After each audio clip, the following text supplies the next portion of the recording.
Magandang umaga, ngayon po ay araw ng Miyerkules, September 20, 2023. Update po muli sa lagay ng panahon.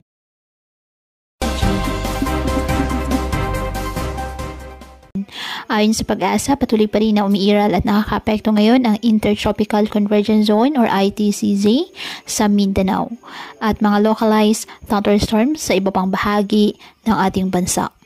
Samantala, isang low pressure area pa rin ang minomonitor sa loob po ng ating Philippine Area of Responsibility.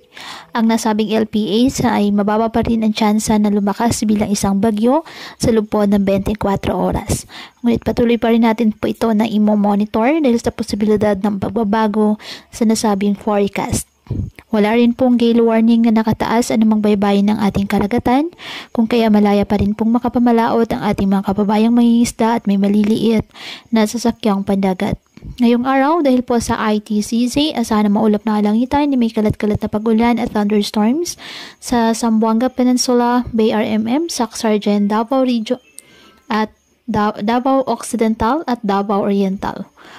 Habang sa nalalabing bahagi po ng bansa kasama na ang Metro Manila, generally fair weather condition, ngunit may tsansa pa rin po ng bahagyang maulap hanggang sa maulap na halangitan with isolated rain showers or thunderstorms dahil po sa ITCZ at localized thunderstorms. Kaya pinapayuhan ng ating mga kababayan na may maingat at maging alerto po sa mga posibleng pagbaha at pagguho ng lupa at ugaliin na magdala palagi ng payong o kahit anumang panangga sa ulan sa tuwing lalabas ng ating mga tahanan. At yan po muna ang update sa lagay ng panahon ngayong araw. Muli patuloy po tayo na mag-ingat at palaging tandaan, God loves you. Stay safe and God bless.